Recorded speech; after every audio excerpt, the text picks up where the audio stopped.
اور کون اس کو دنیا میں پہنچائے گا؟ اس کے بعد آپ کریں نہ کریں آپ کی مرضی. ہم نے تو صدا لگانی ہے، فقیرانہ آئے صدا کر چلے. فقیر کا کام صدا لگانا ہے.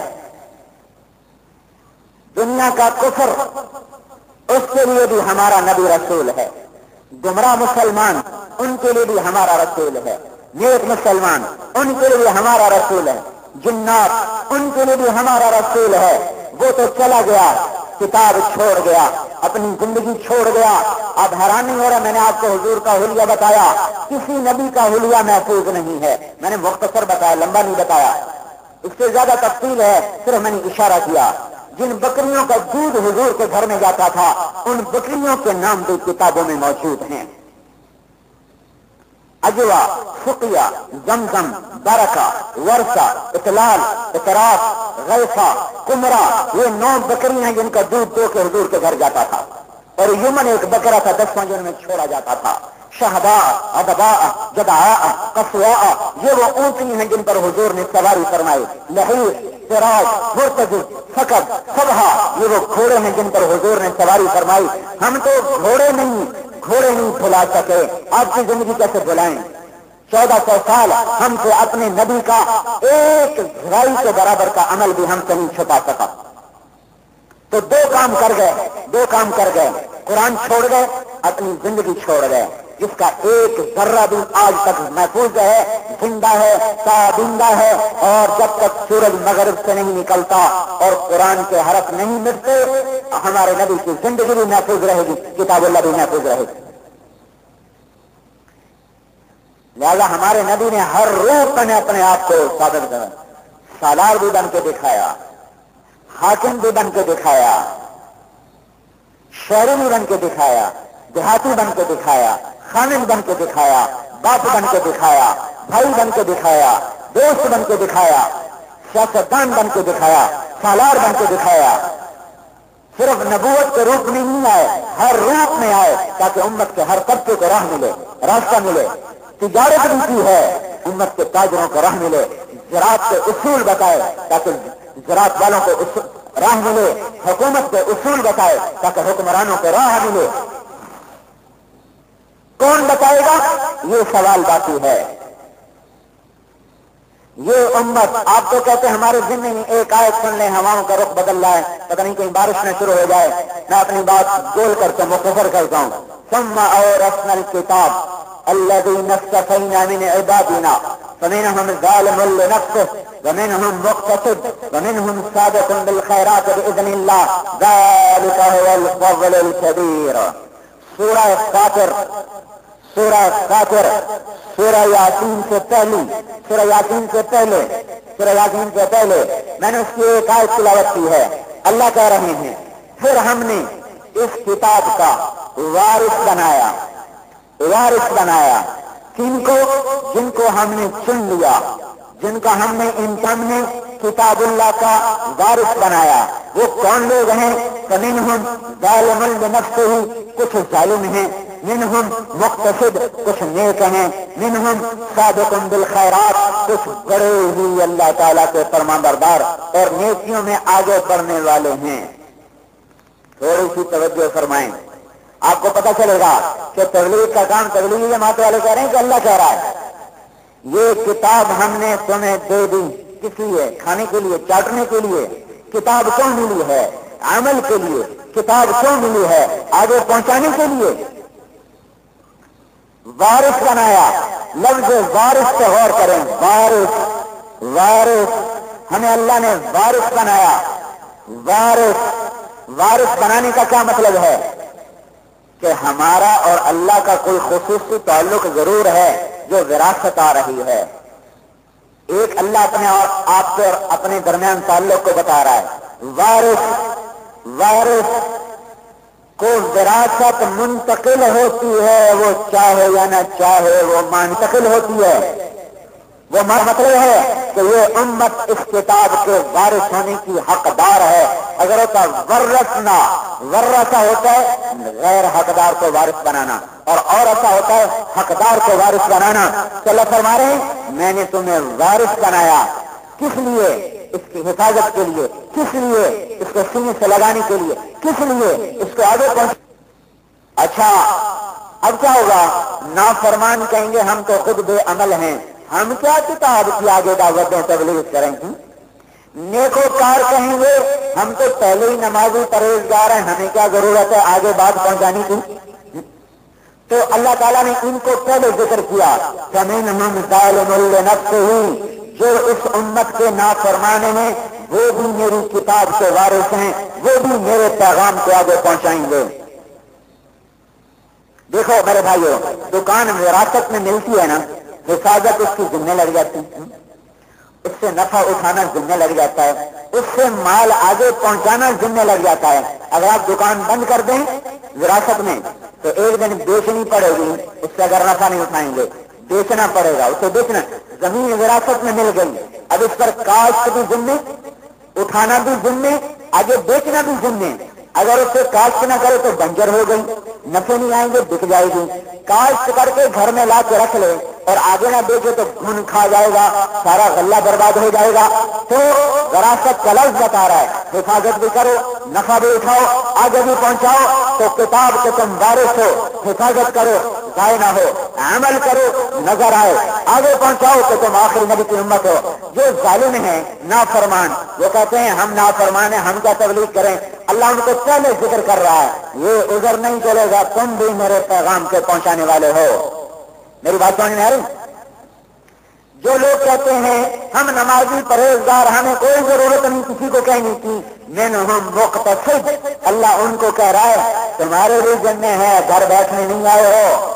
کچھ لوگ وہ ہیں جو پہلے سے ہی کر رہے ہیں، علماء، محدثین، مفسرین، جان کھپانے والے، لگانے والے. اللہ تعالیٰ ان کو کہہ رہا ہے منہم سابقون بالخیرات باذن اللہ. اللہ ان کو کہہ رہا ہے جو تم کرنے والے ہو تو تم پر میرا فضل ہے، تمہاری طاقت سے تم نہیں ہو رہا، میرے فضل سے ہو رہا ہے.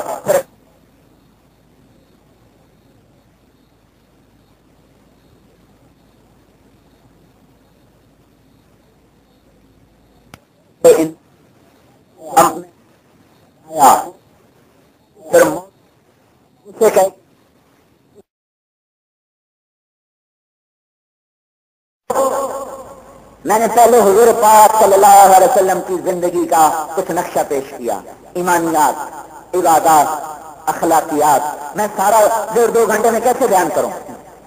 معاشرت رہ گئی، حضور کے طریقے پر معاشرت ہو، اشارہ کر رہا ہوں. اس سب کچھ سے صرف اللہ کی رضا مقصود ہو اور کچھ مطلوب نہ ہو.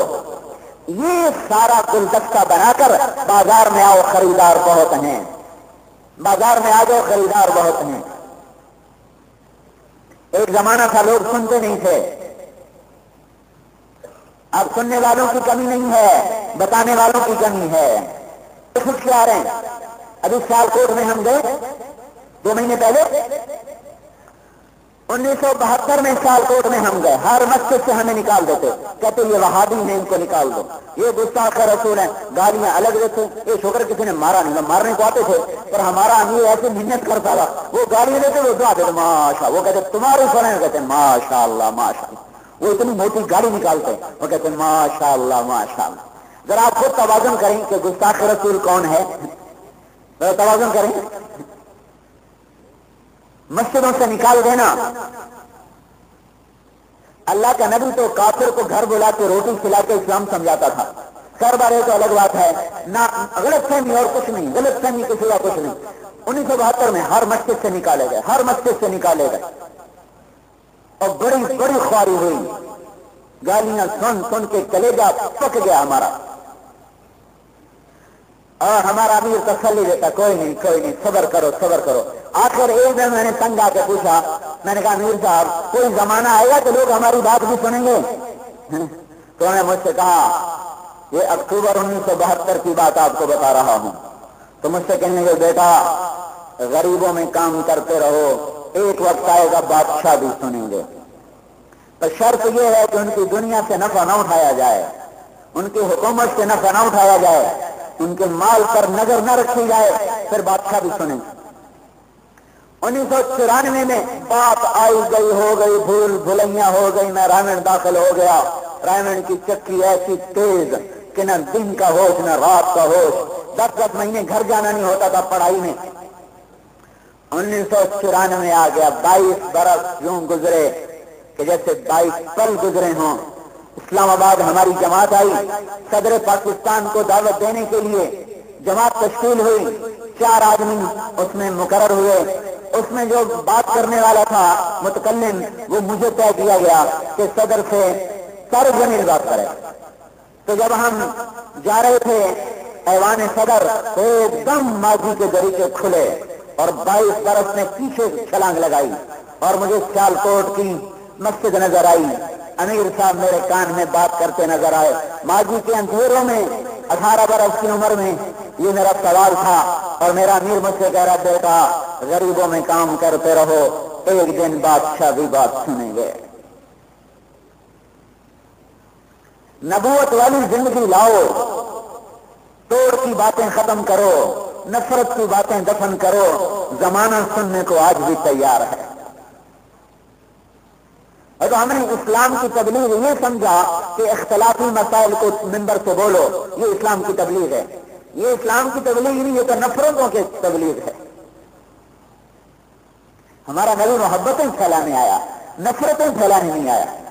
اس امت میں اختلاف تو ہمیشہ رہے گا, محبت فرض ہے, اختلاف یقین رہے گا.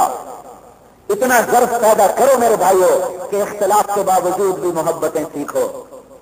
یہ کیا ہوا مسلمان کو سلام نہیں کرتا؟ تو پیغام آپ کے ذمہ ہے پہنچانا.